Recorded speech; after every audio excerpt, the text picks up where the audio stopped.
ایک ایسی بیچاری مغلیہ سلطنت کی شہزادی کی سچی دردناک کہانی ہے جو زمانے کے حالات کے آگے مجبور ہو جاتی ہے۔ اس شہزادی کا نام کلثوم زمانی بیگم تھا۔ یہ دلی کے آخری مغل بادشاہ بہادر شاہ ظفر کی لاڈلی بیٹی تھی۔ ان کی کہانی سن کر کلیجہ منہ کو آ جائے گا۔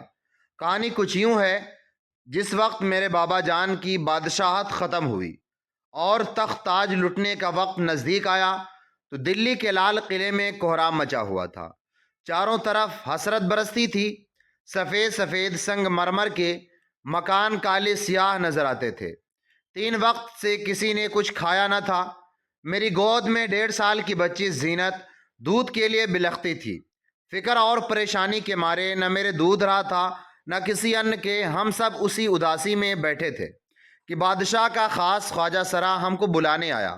آدھی رات کا وقت، سناٹے کا عالم، گولوں کی گرج سے دل سہمے جاتے تھے، لیکن حکم سلطانی ملتے ہی ہم حاضری کے لیے روانہ ہو گئے۔ بادشاہ مسلح پر بیٹھے تھے، تسبیح ہاتھ میں تھی۔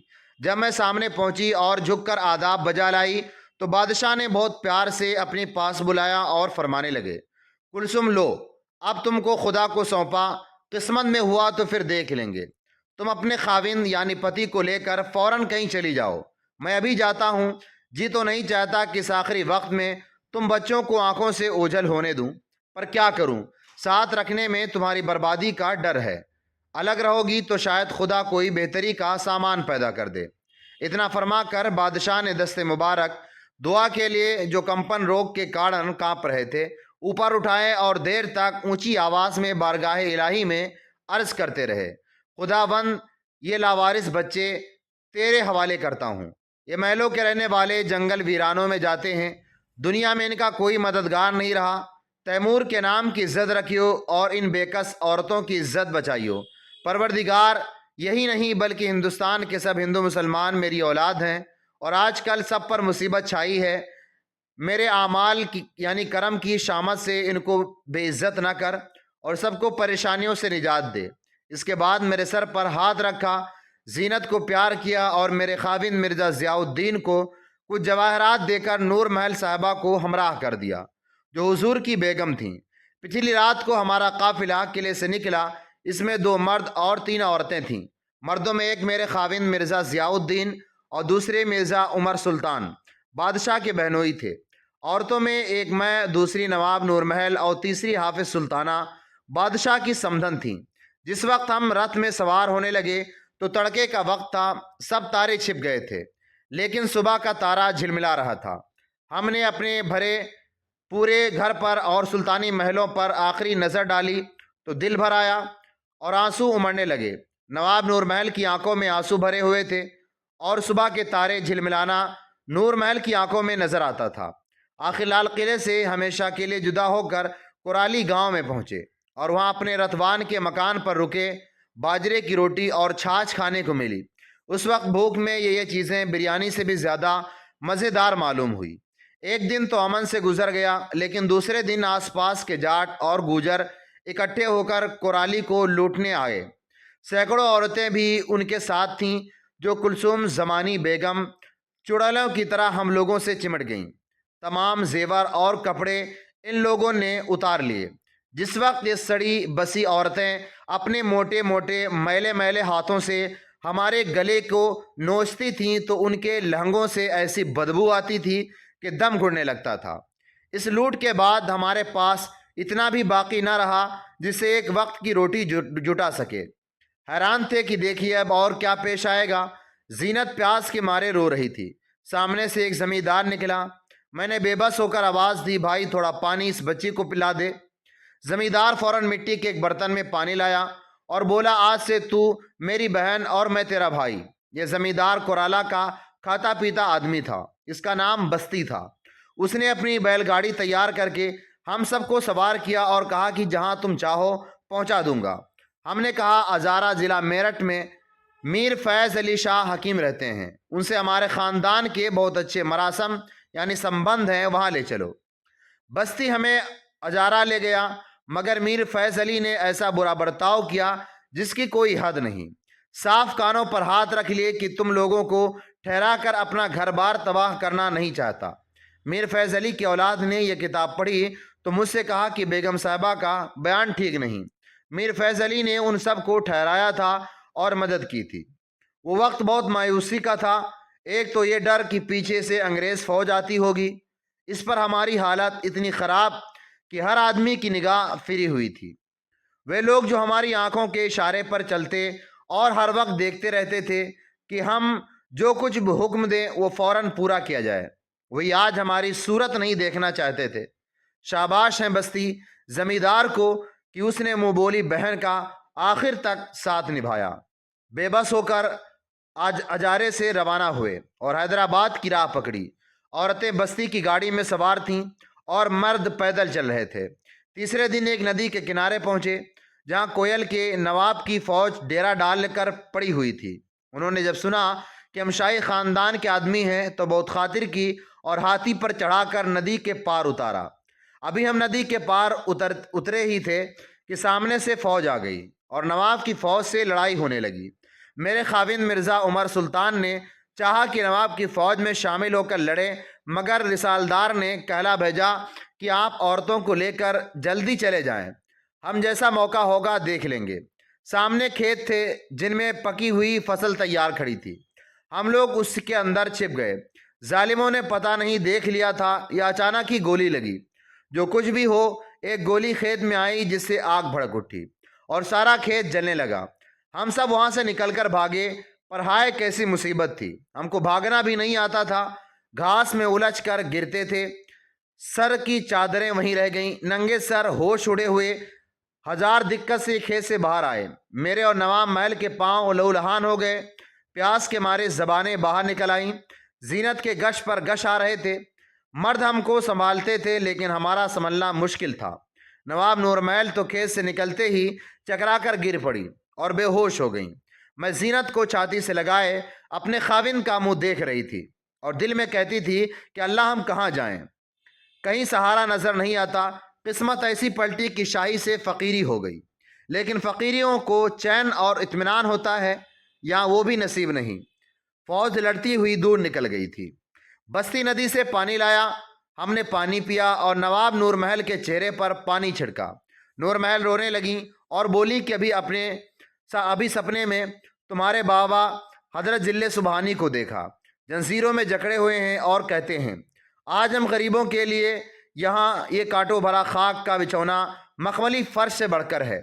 نور محل گھبرانا نہیں، ہمت سے کام لینا۔ تقدیر میں لکھا تھا کہ بڑھاپے میں سختیاں برداشت کرو۔ ذرا میری کلثوم کو دکھا دو، ذیل کھانے سے پہلے اسے دیکھنا چاہتا ہوں۔ بادشاہ کی باتیں سن کر میرے منہ سے ہائے نکلی اور آنکھیں کھل گئیں۔ کلثوم، کیا سچ مچ تمہارے بادشاہ کو جنزیر میں جکڑا گیا ہوگا؟ کیا واقعی وہ قیدیوں کی طرح ذیل خانے میں بھیجے گئے ہوں گے؟ مرزا عمر سلطان نے اس کا کلثوم، کیا سچ مچ تمہارے بادشاہ کو جنزیروں میں جکڑا گیا ہوگا؟ کیا واقعی وہ قیدیوں کی طرح ذیل خانے میں بھیجے گئے ہوں گے؟ مرزا عمر سلطان نے اس کا جواب دیا کہ یہ محض وہم ہے۔ بادشاہوں کے ساتھ ایسا برا سلوک نہیں کیا کرتے۔ تم گھبراؤ نہیں، وہ اچھے حال میں ہوں گے۔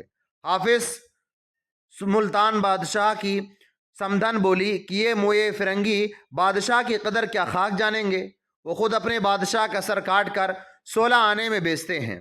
بوا نور محل، تم نے تو انہیں جنزیر پہنے دیکھا ہے، میں کہتی ہوں ان بنیے بکالوں سے تو اس سے بھی زیادہ بدسلوکی دور نہیں۔ لیکن میرے شوہر مرزا ضیاء الدین نے دلاسے کی بات کر کے سب کو مطمئن یعنی شانت کر دیا۔ اتنے میں بستی ناؤ میں گاڑی کو اس پار لے آیا اور ہم سوار ہو کر چل پڑے۔ تھوڑی دور جا کر شام ہو گئی اور ہماری گاڑی ایک گاؤں میں جا کر ٹھہری۔ اس گاؤں میں مسلمان راجپوتوں کی آبادی تھی۔ گاؤں کے نمبردار نے ایک چھپر ہمارے لیے خالی کرا لیا جس میں سوکھی گھاس اور پھوس کا بچھونا تھا۔ وہ لوگ اس گھاس پر، جس کو پیالہ یا پوال کہتے تھے، سوتے ہیں۔ ہم کو بھی بڑے خاطرداری سے، جو ان کے خیال میں بڑی خاطر تھی، یہ نرم بچھونا دیا۔ میرا تو اس کوڑے سے جی الجھنے لگا، پر کیا کرتے اس وقت، اور ہو بھی کیا سکتا تھا۔ بے بس ہو کر اسی میں پڑے رہے۔ دن بھر کی تکلیف اور تھکان کے بعد اطمینان اور بے فکری ملی تھی۔ نیند آ گئی۔ آدھی رات کو اچانک ہم سب کی آنکھ کھل گئی۔ گھاس کے تنکے سوئیوں کی طرح بدن میں چبھ رہے تھے اور پسو جگہ جگہ کاٹ رہے تھے۔